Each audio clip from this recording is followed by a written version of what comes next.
What happens to your money when he leaves, cheats, or God forbid dies? Yeah, let's talk about it.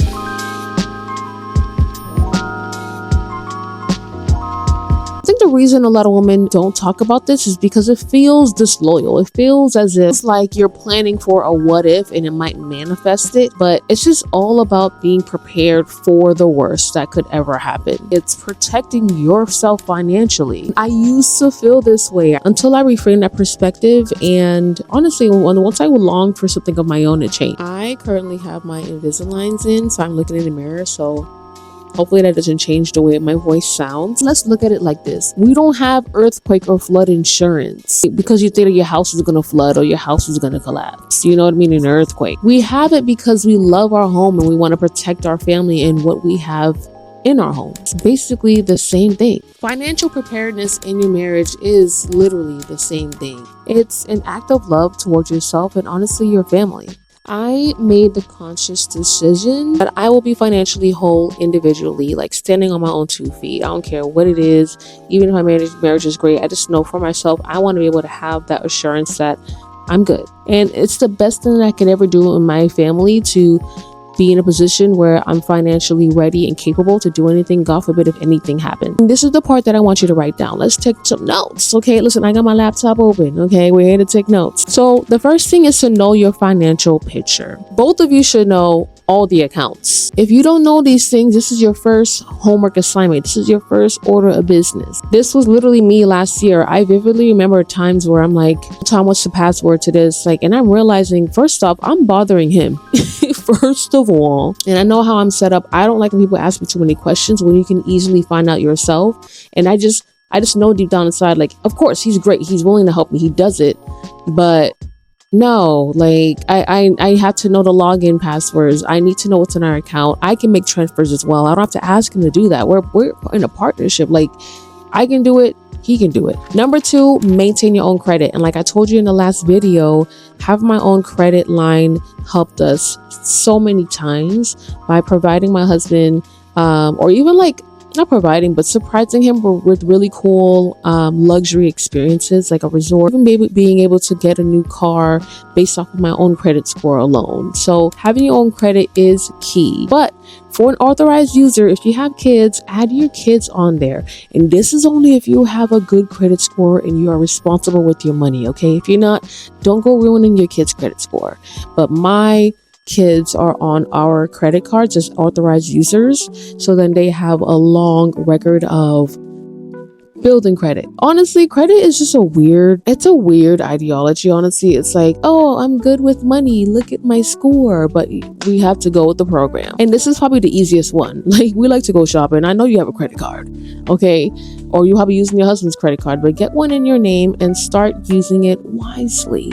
I would definitely go for the ones that have a 0 APR for like 18 months or a year or even 24 months. Those are really good ones. And start building up your credit usage. So what we do is we use our credit cards to pay off our bills, and then from our checking account we would just pay off that balance once it's due. From our credit cards and our points, we get to travel literally free. Probably we're only paying taxes on our flights, but from this system that we have, you can literally travel for free. And if you're single and you have no kids, you should be booked and busy. You should be out there, you know what I mean, traveling every other month, because your credit card is paying off your expenses. And then you're getting points on those expenses. You're getting mileage, you know what I mean? Number 3, have individual savings. So now this would be an individual high yield savings account. I have Capital One.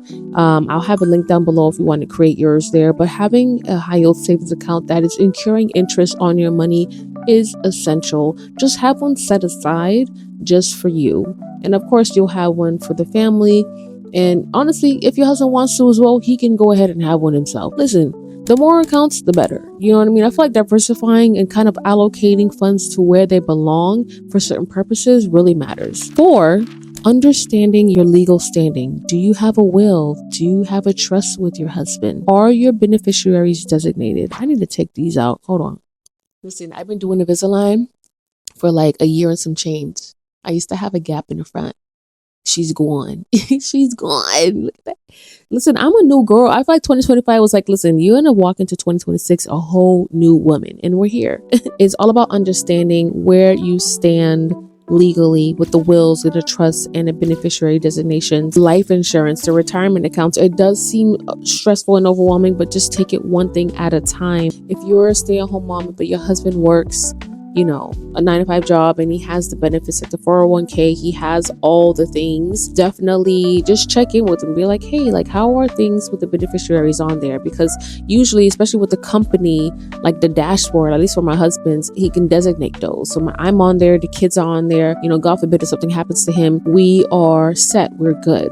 In essence, you have to know where you stand legally, like if anything crazy happens, whether it's your career, a business idea you have in mind, being a creator, like starting something of your own is so key. Like even if you're just clocking in on a 9-to-5, have some money flowing in through you as your own individual. Having something that fuels you, that makes you happy, that keeps you looking forward to the day, hone in on that. Turn your hobby into an income and have your own source of financial identity. And 6, invest for yourself. A retirement account, a brokerage account, contributions to your children's investments as well, which is what I have. And I recently started with the 529s and the UTMA. These should all exist in your name. You just need that transparency, like a magnifying glass over all this stuff, so then you're not caught off guard, or you're not in a situation where you have the rug ripped from under you and you're just left high and dry. Listen, just thinking about it, my stomach is in knots. Like that, I cannot be in any of those type of situations. I want to leave you with this. The best time to build your financial foundation is honestly when you don't need it. Right now, when your life is good.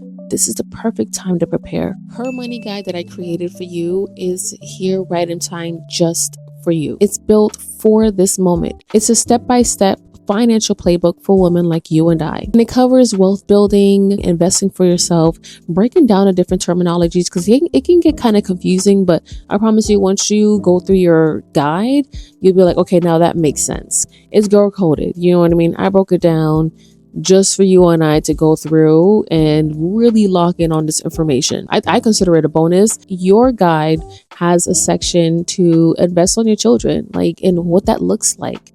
That's what this is all about, honestly, for me, at least. Comment if you have any children, but we had a late start. But my children, they're starting way advanced, way ahead than we have, and I am completely just grateful that I can do that for them. The link to Her Money Guide is in the description box below. Definitely grab yours now. If this video made you think of someone, definitely send this video over to her. I'll see you in the next one. Bye.